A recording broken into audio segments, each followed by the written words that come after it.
Hello, folks, and welcome to Subjective Thoughts. And our comic for today is Young Hellboy Assault on Castle Death, Issue 2 by Dark Horse. Now, there is fighting, monsters, and killer in this one, so if you are in any way squeamish, you have been warned. Also, spoilers. Right, here's our team. So we started the story again in 1947. We're back in Italy in that abandoned monastery that the Brotherhood of, I think the Brotherhood of Desolation is what they're called, are occupying. Brother Matthias has gathered the other members and tells them how they finally got an opportunity to kill the beast, Hellboy, and avert the prophecy of destruction of the world. And he tells them all how they need to pray now for the Brother Roberts' success. The one that's been said to kill Hellboy. And we go back to Hellboy. He has put on his cape. He got, I imagine some sort of a blanket, and he sewed a lobster claw into it. And he also made one for Mac. And he tells Lobster Johnson how he prepared these and brought them, how he brought it with him from New Mexico, just in case Lobster Johnson needed his help. Wait, a little bit before that, we see Brother Roberts getting in. We see the Professor Broom sitting in a different room reading.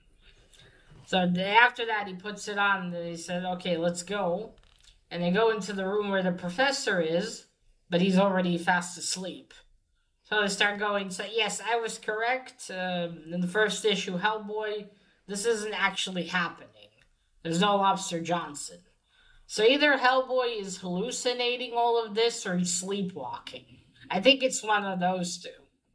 But I guess maybe it's more hallucinations, him not feeling good, because he even tells not actual Lobster Johnson, that he feels really hot. And Lobster Johnson, or his hallucination, says it's the burning need for justice in you. And Hellboy's like, yeah, that's probably it. So I think hallucinations are more likely. But yes, so they start going through the base in Connecticut. And Hellboy sees it, everything looking different and not like it actually is. And all these monsters and shit. And as they pass through one corridor, Max starts barking. And then you see Robert hears the bark and goes after it. And goes after the sound. Hellboy comes across a coffee machine. The one you get drinks from. And he thinks it's a killer robot. And Lobster Johnson, I'll fight that evil machinery. And Hellboy's like, I'll help. Oh, also, Hellboy gave himself the name Scarlet Crab. That's really cute. You see, he's got a crab here. Right, so he punches the machine real hard and knocks it off. And, of course, the coffee is spilled from it. And he's like, yeah, we defeated it. And he's like, oh, Lobster Johnson, where are you? He's looking around for him. But funny, in the panel, the Lobster Johnson's behind him.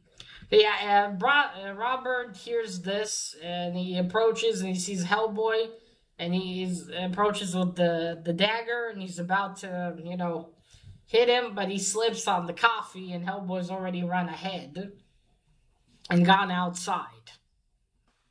And then we go then to Samuel, the other. I don't know, he's not just a janitor. He's part of the BPRD, but I'm not sure what he works as. Anyways, Samuel, it's also raining heavily outside. A storm has begun. And Samuel's like, the heavens aren't happy about something tonight. And also his knee is killing him from an old injury whenever it's raining. And he's like, I should already go and, go and rest before I collapse. But then he remembers he promised Hellboy to bring him the magazines. So he's like, okay, I'll go through the living area, and then from there I'll go home. So you see him, he goes through, and then they hear strange noises. And at the exact same time that the coffee machine gets knocked. Or no, I think he hears Robert fall. He puts the magazines and then he goes and sees the damage, the coffee machine broken on the floor. And then he goes through the door that Hellboy exited and Robert did. And he sees Robert out there. He's like, who the hell is that? Lobster Johnson is leading Hellboy to the Castle of Death. And Hellboy's like, oh, wait, how are we going to get there? He asked him all the way in the beginning. And he's like, come on. So they go outside of the main building into the storage area where they put away all the film props. Hellboy is hiding in the bushes and planning with Lobster Johnson. You see the two, I guess, watchmen, you could call them, complaining about the rain and why can't they just burn all the props and how the professor wants to catalog it all. And Hellboy sees them both as zombies. And he's like, zombies. So he runs out of the bushes and attacks them. And he knocks their heads together and they lose consciousness. And he's like, take that, zombies. It's cute, but those poor men. And then he sees the warehouse as the Castle of Death. And he's like, oh, we are here. And he goes after Lobster Johnson and they open what to him appears like a big, castle door, wooden and everything. But it's just a regular door, and he goes in. And then Lobster Johnson, come on, let's face what's inside. Then you see Robert standing out, and he's again repeating the whole, the prophecy about the beast. As he walks past the men and into the warehouse. And that's where issue 2 ends. Okay, so this is the cover again, blue tones, and yeah, this is cover A, and the first one's also cover A, the first issue, I mean, and it's by Sam Smith. No, wait, what was his name? Matt Smith. No, I keep calling him Sam. It's Matt. Yeah, it's Matt Smith. Hey, see blue tones. There we have Hellboy and Mac. And now Hellboy has just a blanket with the claw sewn on it, but this is how he sees himself in his hallucination. He's got a whole little outfit, very much similar to Lobster Johnson's, well, at least in the old design. You got little Mac. Oh, his back's a big dog. And then you got the zombies, the robot, and then there's Robert. And there's behind the Castle of Death. I'll show you again briefly the art. Like I said in the first issue, I'm not too crazy about the style, but it's fine. There we go. That's Matthias. For some reason he has a parrot. I don't know why. Okay. And you see that's the founder. I forget. It has a complicated name though. Yeah, that's him. Something. Never mind. Never mind. I'm not gonna look now. Forget. You see, he has that eye. So they keep his body, and you see that's like a mini replica of the dagger. And we go to Connecticut. Yeah, you see him going inside through the halls. There's a professor, a different room. Oh, look, there's some drawings of Hellboy there that he probably drew. And you see Hellboy looking for the cape. Okay, that's the art. Alright, so yeah, I got already a confirmation that Hellboy is hallucinating all this. Yeah, as in the first issue, I wasn't sure if this was real or not. I mean, if this was actually happening or he was imagining the whole thing. Because the professor doesn't think that Lobster Johnson is real. No one does. They just think these are stories.